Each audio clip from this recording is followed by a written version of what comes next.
Hello friends, मैं शशि एक बार फिर से आप सभी का स्वागत करती हूँ अपने चैनल शशि विद जी के क्लासेज में। कैसे हैं सभी लोग?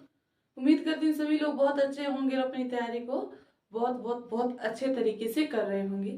फ्रेंड्स, आज हम लोग इस क्लास में पढ़ेंगे भारतीय राज्य व्यवस्था में प्रस्तावना। ये इसकी सेकेंड क्लास रहने वाली है। प्रस्तावना में हम लोग जानेंगे जो न्याय है ये कितने रूपों में दिया जाता है, स्वतंत्रता ये कितने प्रकार से दी जाती है, समानता है ये किस आधार पर दी जाती है, और इससे जितने भी इम्पोर्टेंट प्रश्न बनेंगे, जितने भी इम्पोर्टेंट फैक्ट बनेंगे, सभी फैक्टरों को हम लोग बिल्कुल बेसिक से क्लियर करेंगे। ठीक है, अगर आप किसी भी एग्जाम की तैयारी कर रहे हैं तो ये क्लास आपके लिए बहुत ही हेल्पफुल रहने वाली है। तो बने रहिएगा आप लोग क्लास के स्टार्ट टू एंड तक। तो आइए क्लास को प्रारंभ करते हैं। देखिए, पिछली क्लास में हम लोगों ने चर्चा की थी जो संप्रभु है, समाजवाद है, धर्मनिरपेक्ष है, पंथ निरपेक्ष है, लोकतंत्र है, गणतंत्र है, इनको हम लोगों ने जाना था। देखिए, हमने आपको इनको याद करने के लिए एक छोटी सी ट्रिक दी थी, वो थी SSDR। क्या थी? SSDR। इससे होता है शेवरिंग यानी संप्रभुत्ता,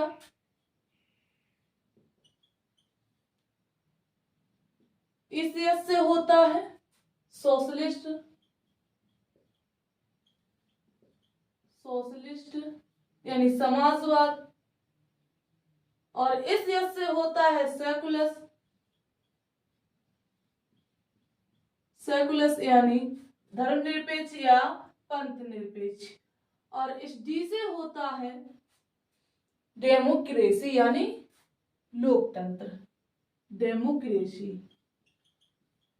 डेमोक्रेसी, और इस आर से होता है रिपब्लिक। क्या होता है? रिपब्लिक।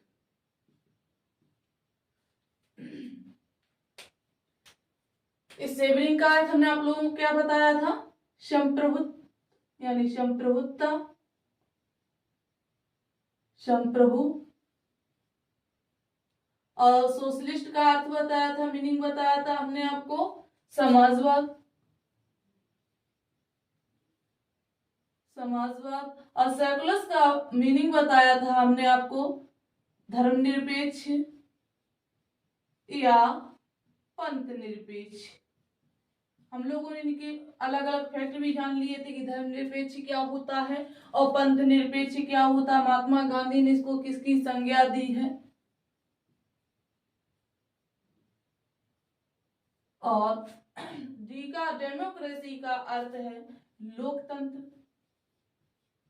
यानी शासन, और रिपब्लिक का अर्थ है गणतंत्र। इनके बारे में हम लोग सभी पॉइंटों को क्लियर कर चुके थे। इस संप्रभु का अर्थ हो जाता है किसी भी कानून पर खुद निर्णय लेना। क्या होता है? जब हम लोग देखिए, पहले स्वतंत्रता से पहले गुलाम थे ना, आजादी से पहले गुलाम थे, तो हम किसी भी कानून पर खुद निर्णय नहीं ले पाते थे। तो निर्णय कौन देता था? तो निर्णय हम लोगों को ब्रिटेन के निवासी देते थे, या जहां का कानून चलता था वही हम लोगों को क्या देते थे? निर्णय देते थे। पहले हम लोगों का कानून नहीं चलता था, यानी भारतवासियों का कानून नहीं चलता था, पहले अंग्रेजों का कानून चलता था, क्योंकि हम लोगों के गुलाम थे। आजादी के बाद हम लोगों को एक शब्द मिला संप्रभु, यानी किसी भी कानून पर खुद निर्णय लेना। क्या है? खुद निर्णय लेना। ठीक है, इसके बाद बात आती है समाजवाद। समाजवाद किससे जुड़ा था? हमने आपको बताया था समाजवाद जुड़ा हुआ है इकोनॉमी यानी अर्थव्यवस्था से। तो अपने भारत की अर्थव्यवस्था पर,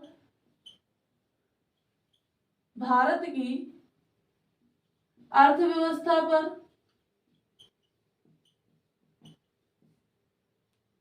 निर्णय लेना, ये किस प्रकार हमारी अर्थव्यवस्था होनी चाहिए, किस प्रकार चलनी चाहिए, कहाँ की अर्थव्यवस्था किस प्रकार की है, इस पर भी निर्णय लेने का अधिकार मिल गया था। ठीक है, इसके बाद बात आती है सेकुलर, धर्मनिरपेक्ष या पंथ निरपेक्ष। हम लोगों को सभी धर्म समान रूप से मनाने की भी स्वतंत्रता मिल गई थी। सभी धर्मों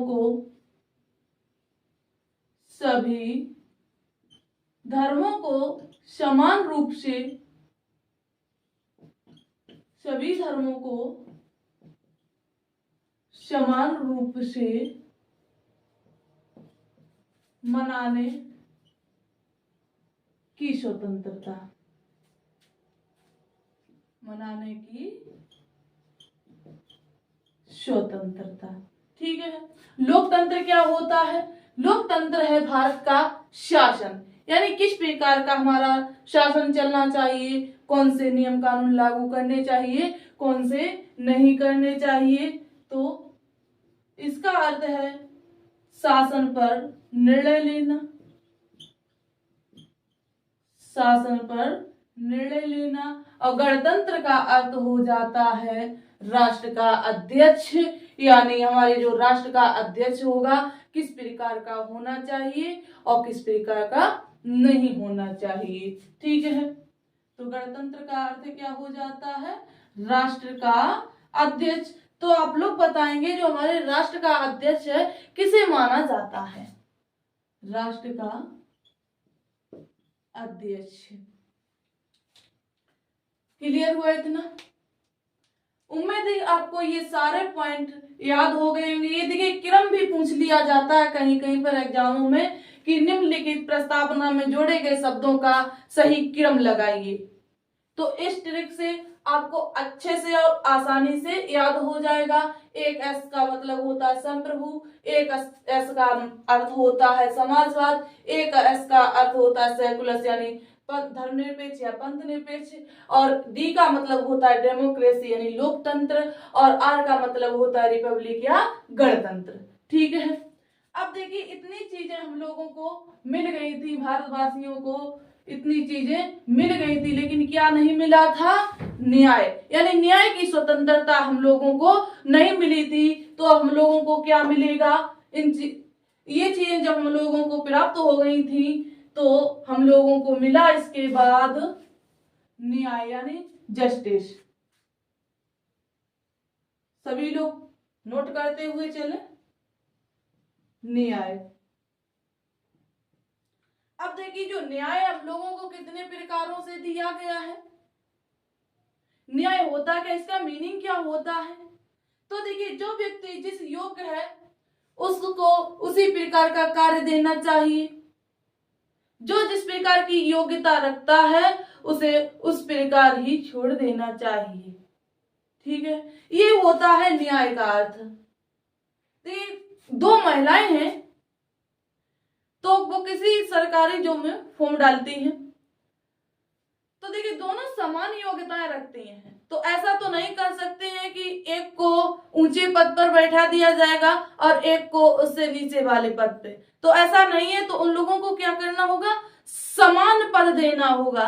समान योग्यता है तो समान पद भी चाहिए होता है। ये होता है न्याय। ठीक है। क्या है कि जो व्यक्ति, नोट कर लीजिएगा, जो व्यक्ति जिस योग्य है, जो व्यक्ति जिस योग्य है उसे उसी प्रकार का कार्य देना चाहिए, उसी प्रकार का कार्य देना चाहिए, देना चाहिए। ये है न्याय का अर्थ है। ठीक है। अब देखिए हम लोगों को कितने प्रकार से न्याय मिलना चाहिए। तो हम लोगों को जो न्याय का प्रकार बताया है, हम लोगों को न्याय दिया गया है 3 प्रकार से। कितने प्रकारों से? 3 प्रकार से दिया गया है। कौन कौन से प्रकार हैं? तो देखिए सामाजिक रूप से, आर्थिक रूप से और राजनीतिक रूप से न्याय देने का अधिकार दिया गया है। ठीक है। यानी सामाजिक रूप से, और दूसरा है आर्थिक रूप से यानी आर्थिक स्थिति के आधार पर, और तीसरा है राजनीति के आधार पर, राजनीति के आधार पर। अब देखिए इसमें हम लोग जानेंगे जो सामाजिक रूप से हम लोगों को न्याय मिला है, ये सामाजिक है क्या? देखिए सामाजिक रूप में अगर हम बात करें, देखिए अंग्रेजों के समय क्या होता था कि अंग्रेजों के समय में लोगों में ही आपस में क्या हुआ था, भेदभाव होने लगा था। देखिए अंग्रेज लोग जो थे, जो गोरे लोग हुआ करते थे, उनको ऊंचे पद पर नौकरी दिया करते थे, जॉब दिया करते थे, और जो काले लोग हुआ करते थे उन्हें नीचे पद का कार्य दिया करते थे। तो अंग्रेजों में क्या था, लोगों में ही यानी आपस में ही भेदभाव होता था। अंग्रेजों के समय आपस में ही भेदभाव होता था। अंग्रेजों के समय लोगों में ही भेदभाव। लेकिन जब पहले इन लोगों में भेदभाव चलता था तो फिर भारतवासियों ने कहा कि हमें इस भेदभाव से छुटकारा चाहिए, तो हम लोगों को सामाजिक न्याय मिलना चाहिए। तो इन भारतवासियों ने क्या कहा था, इन लोगों ने कहा था कि हम इस भेदभाव को बर्दाश्त नहीं कर पाएंगे, हम लोगों को क्या चाहिए, न्याय चाहिए। तो कैसा न्याय चाहिए, सामाजिक न्याय चाहिए। ठीक है, सामाजिक न्याय चाहिए।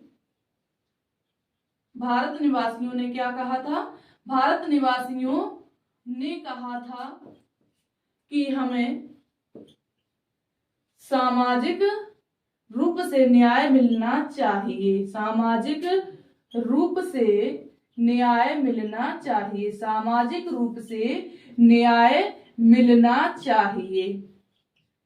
ठीक है, इसके बाद हम लोग बात करते हैं कि आर्थिक स्थिति ये क्या है। तो देखिए आर्थिक स्थिति के आधार पर देखा जाए हम लोगों को न्याय किस प्रकार मिलना चाहिए। तो आर्थिक स्थिति के आधार पर अर्थव्यवस्था में सभी को समान मौका देना चाहिए। जो भारत की अर्थव्यवस्था है जिस प्रकार की भी है, तो उसमें सबको समान अधिकार देने चाहिए, समान स्थान देना चाहिए। ठीक है, क्या है, भारत की अर्थव्यवस्था में, भारत की अर्थव्यवस्था में, भारत की अर्थव्यवस्था में समान स्थान देना चाहिए, समान स्थान या मौका देना चाहिए, ये न्याय देना चाहिए था। ठीक है, अब देखिए बात करते हैं राजनीति।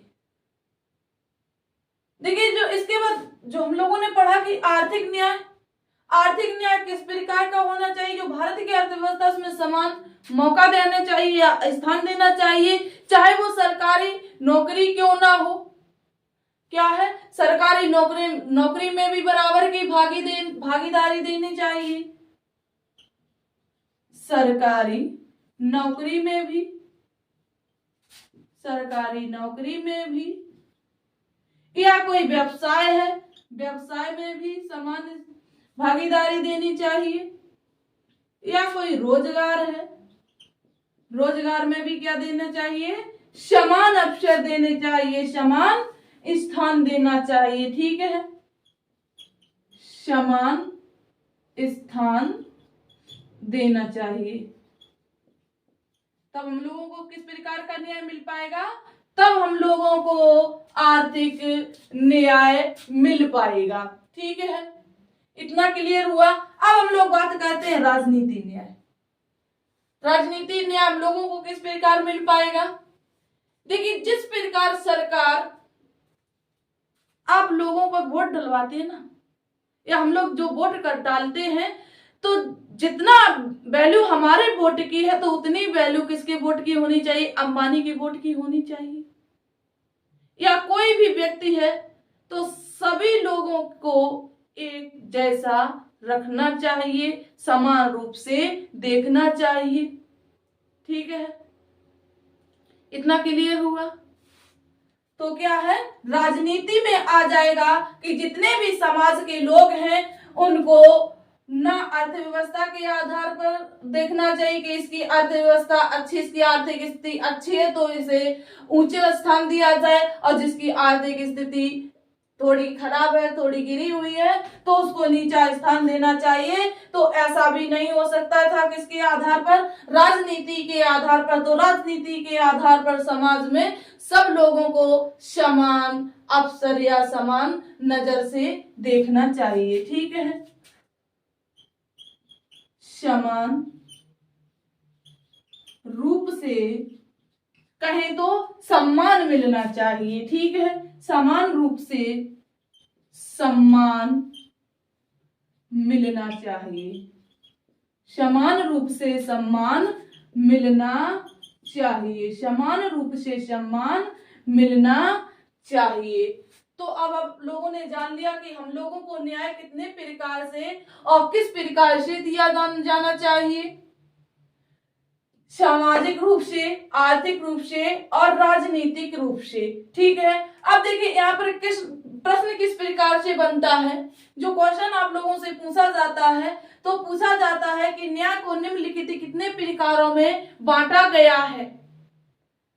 तो अब आप लोग बता पाएंगे कि न्याय को 3 प्रकारों में बांटा गया है। हम लोगों को न्याय 3 रूपों से दिया जाना चाहिए, सामाजिक रूप से, आर्थिक रूप से और राजनीतिक रूप से। इसमें देखिए चौथा प्रकार दे दिया जाता है। जब 4 ऑप्शन दिए जाते हैं तो इसमें ज्यादातर ऑप्शन दिया जाता है धर्म, यानी धर्म का न्याय। तो धर्म का न्याय नहीं होता है, धर्म की स्वतंत्रता होती है। क्या होती है, धर्म की स्वतंत्रता होती है, ना कि न्याय होता है। तो कंफ्यूज नहीं होना है। ठीक है, इतना क्लियर हुआ। तो एक बार सभी लोग स्क्रीनशॉट लेंगे, फिर हम लोग जानेंगे। देखिए हम लोगों को न्याय भी मिल गया। अब इन सभी के होते हुए सिर्फ न्याय ही तो जरूरी नहीं है, न्याय के साथ हम लोग स्वतंत्र भी होने चाहिए। हम लोगों को स्वतंत्रता भी मिलनी चाहिए अपनी बात रखने के लिए, अपने विचार रखने के लिए, अपनी अभिव्यक्ति रखने के लिए, अपना विश्वास रखने के लिए, अपने धर्म की बात रखने के लिए या उसकी उपासना करने के लिए हमें क्या होनी चाहिए, स्वतंत्रता मिलनी चाहिए। ठीक है, तो एक बार इसकी स्क्रीनशॉट लेंगे सभी लोग, फिर हम लोग आगे बढ़ते हैं इसी क्रम में। चलिए, बहुत अच्छे। तो आप लोगों ने ले ली स्क्रीनशॉट। अगर आपको ये फैक्ट समझ में आ रहे हैं, क्लियर हो रहे हैं, तो सभी लोग एक बार क्लास को शेयर करेंगे और लाइक करेंगे, ताकि इस क्लास को ज्यादा से ज्यादा लोग देखें, ज्यादा से ज्यादा लोग अपने डाउटों को क्लियर कर पाए। वो आपके साथी ही होंगे। ठीक है, तो आइए अपनी क्लास पर। अब देखिए हम लोगों ने न्याय जान लिया, अब हम लोग जानेंगे स्वतंत्रता यानी कि लिबर्टी। देखिए यहाँ पर स्वतंत्रता शब्द जो है 2 प्रकार से परिभाषित किया जाता है, एक होता है लिबर्टी और एक होती है फ्रीडम। अब आप लोग कहेंगे इसका अर्थ एक ही होता है, फ्रीडम क्या है और लिबर्टी क्या है। तो पहले फैक्ट पॉइंट बनाइएगा, स्वतंत्रता, स्वतंत्रता, लिबर्टी, क्या, लिबर्टी। ठीक है, बनाया आप लोगों ने पॉइंट। अब देखिए इसमें जो लिबर्टी शब्द है ये अलग है, इसमें एक शब्द और आता है, कौन सा, फ्रीडम यानी स्वतंत्रता। हिंदी शब्द एक ही रहेगा, लेकिन इसमें जो अंग्रेजी शब्द हैं बदल जाते हैं। तो अंग्रेजी शब्द के आधार पर इनकी जो डेफिनेशन है, जो इनको परिभाषित करने का आधार है, ये भी बदल जाता है। ठीक है, और यहाँ से प्रश्न भी बनते हैं, किस प्रकार बनते हैं, पहले हम लोग इनके फैक्टों को क्लियर करेंगे तभी प्रश्न को क्लियर कर पाएंगे। ठीक है, तो देखिए जो स्वतंत्रता है, फ्रीडम है, फ्रीडम। अब देखिए फ्रीडम की जो बात है हमारे प्रस्तावना में कहीं भी नहीं रखी गई है। फ्रीडम की बात जो हमारे प्रस्तावना में कहीं भी नहीं जोड़ी गई है।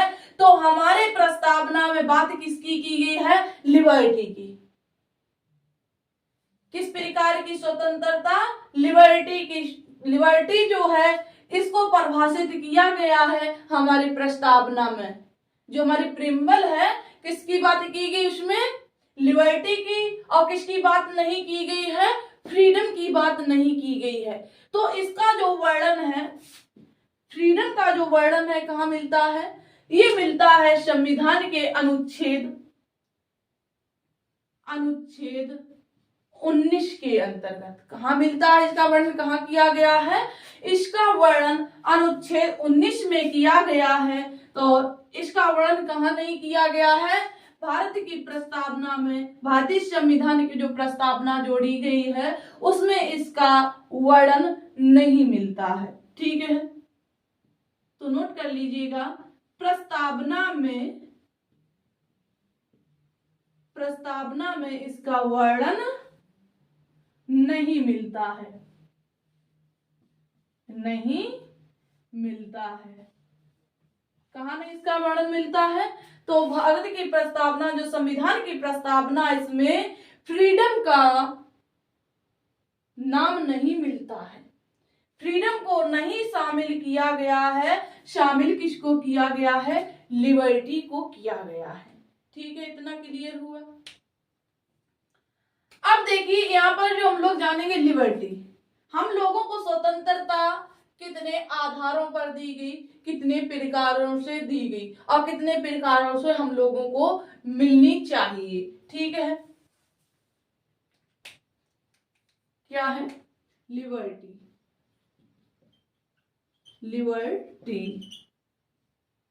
इसका भी अर्थ एक ही होता है, स्वतंत्रता। ठीक है, लेकिन इसका वर्णन अनुच्छेदों में नहीं किया गया है। देखिए जो हमारी प्रस्तावना है ये भारत के किसी संविधान के किसी भी अनुच्छेद में प्रस्तावना का वर्णन नहीं मिलेगा। ठीक है, अब यहाँ पर बात आती है जो हमारी प्रस्तावना है इसको संविधान की आत्मा किसने कहा है? सभी लोग इसका कमेंट में आंसर करेंगे। आइए इधर देखिए, क्या हम लोग पढ़ रहे थे लिबर्टी। अब हम लोगों को कितने प्रकार से लिबर्टी मिलनी चाहिए, हम लोगों को किस प्रकार से स्वतंत्रता मिलनी चाहिए, तो ध्यान देना है, आप लोगों को याद करते हुए चलना है। तो देखिए इसमें हम लोगों को स्वतंत्रता मिलनी चाहिए, अपने विचार रखने की स्वतंत्रता मिलनी चाहिए। क्या? विचार की स्वतंत्रता। इसके बाद जब हमें विचार की स्वतंत्रता मिल जाती है फिर विचार को अभिव्यक्त करने की स्वतंत्रता मिलनी चाहिए। किसकी स्वतंत्रता मिलनी चाहिए? विचार की अभिव्यक्ति की स्वतंत्रता मिलनी चाहिए। अभिव्यक्ति की स्वतंत्रता मिलनी चाहिए। जब हम लोगों को विचार की अभिव्यक्ति की स्वतंत्रता मिल गई तो हमें इस पर क्या करना चाहिए? विश्वास करना चाहिए। क्या करना चाहिए? विश्वास करना चाहिए। विश्वास करना चाहिए। तो देखिए जब हम लोगों ने विश्वास कर लिया तो हम इसको धार्मिक रूप से भी, धर्म के आधार पर भी देख सकते हैं। ठीक है, जब हम किसी भी चीज पर विश्वास कर लेते हैं तो उसकी क्या करने लगते हैं? पूजा अर्चना करने लगते हैं, तो उसे हम अपने धर्म के आधार पर देखने लगते हैं। ठीक है, विश्वास के बाद धर्म। अब देखिए जब हमने अपने धर्म में इसको शामिल कर लिया है तो जब धर्म में शामिल कर लिया है तो इसकी उपासना भी करनी पड़ेगी। क्या करनी पड़ेगी? उपासना, यानी पूजा अर्चना भी करनी पड़ेगी। उपासना। अब आप लोग जानेंगे कि हम लोगों को कितने प्रकार की स्वतंत्रता मिलनी चाहिए, हम लोगों के पास कितने प्रकार की लिबर्टी होनी चाहिए। तो देखिए हम लोगों के पास विचार की स्वतंत्रता, उसकी अभिव्यक्ति करने की स्वतंत्रता, विश्वास की स्वतंत्रता, धर्म की स्वतंत्रता और उपासना की स्वतंत्रता। याद हो गई। अब वो भी किरम से। पहले क्या है, किसी भी चीज पर क्या करते हैं, विचार करते हैं। विचार के बाद क्या करते हैं, उसकी अभिव्यक्ति करते हैं। अभिव्यक्ति करने के बाद जब क्लियर हो जाता है कि ये सब सही है, तो उस पर क्या हो जाता है, विश्वास हो जाता है। ठीक है, जैसे देखिए गौतम बुद्ध को ले लीजिएगा। ठीक है, जो गौतम बुद्ध जो बौद्ध धर्म के प्रवर्तक थे, गौतम बुद्ध, उनको देखिए उन्होंने एक विचार रखा था। विचार के बाद उस पर उन्होंने अभिव्यक्ति की। अभिव्यक्ति के बाद उनसे लोगों का जुड़ाव हुआ। जुड़ाव के बाद लोगों ने उन पर क्या करना शुरू कर दिया, विश्वास करना शुरू कर दिया। ठीक है, और विश्वास करने के बाद उनको अपने धर्म में शामिल कर लिया। ठीक है, जब धर्म में शामिल कर लिया तो धर्म के बाद उनकी क्या करने लगे, ये लोग उपासना करने लगे, यानी पूजा अर्चना करने लगे। क्लियर हो गया। उम्मीद है कि ये भी कॉन्सेप्ट आपको अच्छे से क्लियर हो गया होगा। ठीक है, अब इसके बाद हम लोग बात करेंगे समानता की। देखिए अब हम लोगों को स्वतंत्रता में भी मिल गई, विचार के आधार पर अपने विचार भी रख सकते हैं, उसकी अभिव्यक्ति भी कर सकते हैं, उस पर विश्वास भी कर सकते हैं, और उसे अपने धर्म के आधार पर उसकी पूजा अर्चना भी कर सकते हैं। ठीक है, तो इसके बाद हम जब स्वतंत्र हो गए तो हमें समान रूप से स्वतंत्रता मिलनी चाहिए। ठीक है, तो इसके बाद हम लोग पढ़ेंगे समानता। तो एक बार इसके स्क्रीनशॉट ले लीजिएगा। लेकिन यहाँ पर एक पॉइंट बनता है लिबर्टी और फ्रीडम में। यहां से प्रश्न पूछा जाता है कि निम्नलिखित में से लिबर्टी को कितने प्रकारों में रखा गया है, और जो हमारी स्वतंत्रता है इसको कितने भागों में, कितने प्रकारों में रखा गया है। तो ध्यान देना आप लोगों को, जो फ्रीडम है इसका वर्णन हमने आपको बताया है कि अनुच्छेद आर्टिकल 19 में किया गया है, 19 में किया गया है। तो अनुच्छेद 19 में ही इसको 5 भागों में बांटा गया है। कितने भागों में बांटा गया है, 6 प्रकारों में बांटा गया। 5 प्रकार में तो हमारी लिबर्टी है। क्या है, लिबर्टी है विचार, अभिव्यक्ति, विश्वास, धर्म और उपासना। इसके बाद हमारी बात कर रहे हैं हम लोग फ्रीडम की, तो इसको 6 प्रकारों में रखा गया। कितने प्रकारों में रखा गया है, तो अनुच्छेद 19 में फ्रीडम को 6 प्रकारों में बांटा गया है। इनको हम लोग पढ़ेंगे, जब इनकी जो पढ़ेंगे फंडामेंटल पढ़ेंगे तब इनको हम लोग पढ़ेंगे। ठीक है, इतना क्लियर हुआ। तो एक बार इसकी स्क्रीनशॉट ले लीजिएगा। फिर हम लोग बात करते हैं इसी क्रम में समानता की। समानता को जानते हैं कि हम लोगों को किस प्रकार की समानता होनी चाहिए, किस प्रकार की समानता मिलनी चाहिए। ठीक है, अगर हम स्वतंत्र हैं तो किस रूप से हैं हम भी तो जाने। चलिए अब अगला पॉइंट बनाइएगा समानता। क्या, समानता, एबिलिटी, समानता, इक्वलिटी। क्या है, इक्वलिटी। बनाया आप लोगों ने समानता। अब देखिए समानता हम लोगों को कितने प्रकारों से दी गई है और कितने प्रकारों से दी जानी चाहिए। तो देखिए समानता को हम लोगों को 2 प्रकार से प्रदान किया गया है, एक प्रतिष्ठा के आधार पर, एक अवसर के आधार पर। कितने प्रकारों से दिया गया है, तो समानता हम लोगों को 2 प्रकार से मिलनी चाहिए या दी गई है। कौन कौन सी, प्रतिष्ठा और अवसर। प्रतिष्ठा में भी समानता होनी चाहिए और अवसर में भी क्या होनी चाहिए, समानता होनी चाहिए। ठीक है, इतना क्लियर हुआ। अब देखिए जो प्रतिष्ठा है इसमें हम लोगों को किस प्रकार की समानता मिलनी चाहिए। देखिए अगर आपके पास अपना कोई स्टेटस है, क्या है, कि अगर आपके पास अपना कोई स्टेटस है तो उस स्टेटस के साथ आप अपनी प्रतिष्ठा के साथ रह सकते हैं। ठीक है, आप अपने स्टेटस के साथ रह सकते हैं। आप अपने स्टेटस के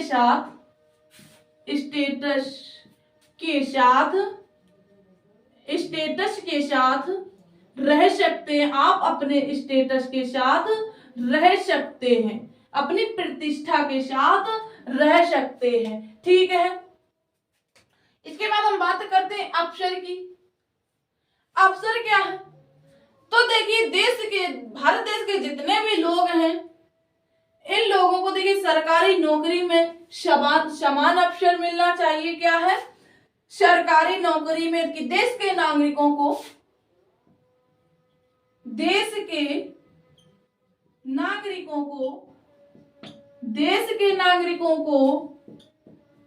सरकारी नौकरी में, देश के नागरिकों को सरकारी नौकरी में समान अवसर मिलना चाहिए। समान अवसर मिलना चाहिए। समान अवसर मिलना चाहिए। क्लियर हुआ? देखिए, अब जो भी भारत के निवासी हैं, जो भी भारत के नागरिक हैं, उनको क्या है, सरकारी नौकरी में समान अवसर देना चाहिए। कोई भी किसी भी वर्ग से प्रवेश करता हो, किसी भी वर्ग से बिलोंग करता हो, तो उसमें क्या है, उसे ये नहीं देखना चाहिए कि आप निम्न वर्ग से प्रवेश कर रहे हैं, निम्न वर्ग से आ रहे हैं तो आपको नीचा स्थान देना चाहिए, आप उच्च वर्ग से आ रहे हैं तो आपको उच्च स्थान देना चाहिए। तो ऐसा नहीं होना चाहिए। सभी को क्या है, समान अवसर मिलने चाहिए। ठीक है, और भारत के सभी लोगों को समान रूप से रहना चाहिए। ठीक है, क्या है, देश के सभी नागरिकों को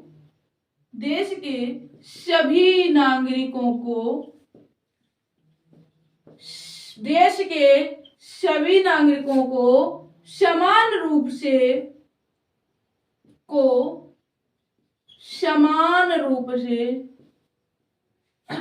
रहना चाहिए।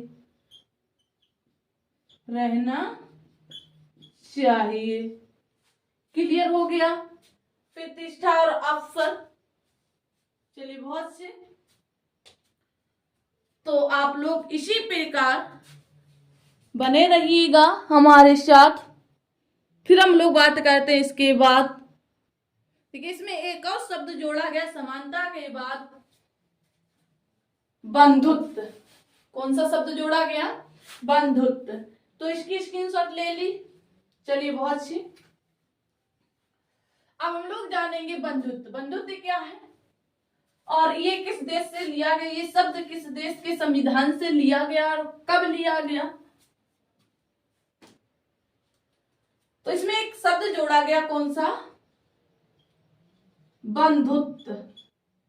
इसमें देखिए, प्रभुत्व अलग है और ये जो बंधुत्व है ये अलग है। ठीक है, अब देखिए, जो बंधुत्व है ये क्या है? बंधुत्व का अर्थ होता है भाईचारा। क्या होता है? भाईचारा। यानी भारत देश के सभी लोगों को आपस में मिलजुल कर भाईचारे के रूप में रहना चाहिए। ठीक है,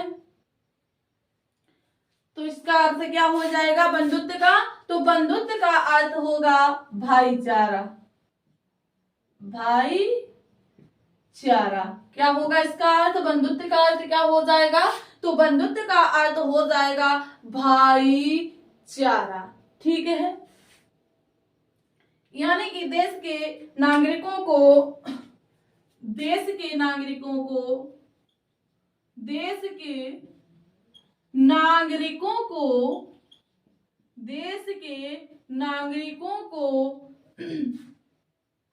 आपस में मिलजुल कर